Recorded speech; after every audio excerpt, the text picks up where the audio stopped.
سامعین مصرع عرض کر رہا ہوں کہ صدا یہ گونجی مدینے میں مغربین کے بعد، رسول کیسے رہیں گے یہاں حسین کے بعد۔ اور جانتے ہیں جب میرے آقا نے مکہ چھوڑا تو کیا الفاظ تھے؟ مکہ چھوڑتے وقت میرے آقا نے آسمان کی جانب منہ کر کے رو کے فرمایا تھا، میرے مالک گواہ رہنا میں وہ جگہ چھوڑوں جو مجھے بہت پسند ہے، تو مجھے اس جگہ بھیج جو جگہ تجھے بہت پسند ہے۔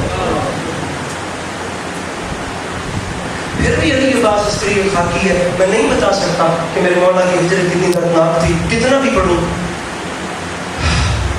میں ایک فکرہ پڑھتا ہوں اپنے امام زمان علیہ السلام کا، اللہ کرے کہ ایک فکرے میں سمجھا سکوں کہ کیا درد ہے اس مضمون میں۔ میرے آقا زیارت ناہیہ میں فرماتے ہیں، میرا سلام ہو ان بیویوں پر جن سے رات کی تاریکی میں بالجبر مدینہ چھڑوایا گیا۔ میرے آقا پہلے ماں کی قبر، پہلے نانا کی قبر پہ گئے اور جا کر فرمایا، میرے مالک گواہ رہنا آزا قبر نبی ہے، میرے مالک تیرے نبی کی قبر ہے، وَأَنَا ابْنُ بِنْتِ نبی ہے، اور میں تیرے نبی کی بیٹی کا بیٹا ہوں، اور میرے مالک کو وقت آ گیا جو تیرے علم میں ہے، میرے مالک کو تو اسے مانگتا ہی ہوں، مجھے اس راہ پہ ڈالی جس میں تیری رضا شامل ہے۔ پھر بھائی کی قبر پہ گئے، پھر ماں کی قبر پہ گئے۔ اب یہاں سے میں مسائل شروع کر رہا ہوں۔ ماں کی قبر سے اب ہر کسی نے لکھا کہ کوئی وقار بن کے دنیا نے پہلی بار دیکھا، محسوس ہوتا تھا دونوں عالم کا اکلوتا شہزادہ جا رہے ہیں، نانا کی قبر، بھائی کی قبر۔ ماں کی قبر پہ تو چلو جا کے ایسے بھی گرے نا جیسے بچے ماں سے لپکتے ہیں۔ ماں کی قبر سے دوبارہ واپس آئے اپنی نانا کی قبر پہ، اور نانا کی قبر پہ آ کر حسین بادشاہ نے اپنا دایاں خسار اپنے نانا کی قبر پہ رکھا۔ اب یہ ایک جملہ علامہ نقل کا ہی فکرہ یاد آ گیا۔ سید فرما گئے تھے کہ جب کیفیت بدلے نا تو نتیجے تب تبدیل ہو جاتے ہیں، اثر بدل جاتے ہیں۔ پہلے نانا کی قبر پہ آئے تھے تو کوہ وقار بن کے، اب جب حسین نے نانا کی قبر پہ اپنا رخسار رکھا نا، علامہ نقل فرماتے ہیں حسین کو نیند آ گئی۔ نیند حسین کو اس لیے آئی کہ جب حسین نے نانا کی قبر پہ رخسار رکھا تو حسین کو اپنے نانا کا سینہ یاد آ گیا۔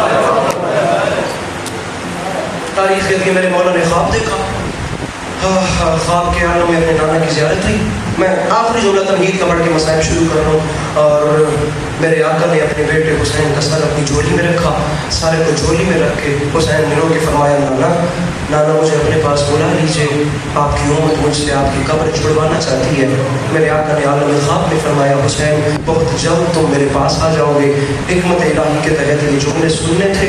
میرے مولا کی آنکھ کھلی، عباس علمدار کی جانب دیکھ کے حسین نے رو کے فرمایا، غازی انا للہ وَإِنَّا إِلَيْهِ رَاجِعُونَ۔ طالب جوری سے فرماتے تھے کہ بلا حسین نے کسی سے نہیں کہا، صرف عباس علمدار سے کہا، اسی دربار واپسی پہ جس کا میں نے فضائل پڑھے نا، اسی دربار ولید سے واپسی پہ عباس کے شانے پہ ہاتھ رکھ کے فرمایا، غازی میں صرف تجھے بتا رہا ہوں، عباس اب یہ شہر ہمارے رہنے کے قابل نہیں، عباس ایک رات ہے، ہمیں کل کے دن میں مدینہ چھوڑنا ہے، عباس جلدی کرو، تیاریاں شروع کرو۔ تاریخ کی فہرست تھمائی میرے مولا عباس کے ہاتھ میں، فہرست میں فرمایا جس کا نام ہے عباس اسے بلاتے جانا۔ علماء اور مقدمین پیر ذہن لکھ گئے تھے، میرے مولا خود اپنے گھر کے باہر مسند نشین ہو گئے۔ آج محلہ بنی ہاشم کا کنٹرول عباس علمدار کے ہاتھ میں آ گیا، بڑا تو بڑا رہ گیا، کوئی چھوٹا نابالغ ممیز بچہ بھی آج قبیلہ بنی ہاشم کی کسی گدی سے نہیں گزر سکتا۔ میرے مولا عباس نے اتنے سخت پہرے کا پیر انتظام کروا دیا، محلہ کی ہر گلی میں عباس علمدار نے سیاہ رنگ کی کناتیں لگوا دی۔ میرے مولا عباس نے آسمان یعنی چھت کی جانب سیاہ رنگ کی کناتیں لگوا دی تاکہ کسی بھی غیر کی اس محلے کی گلیوں میں نظر نہ پڑے۔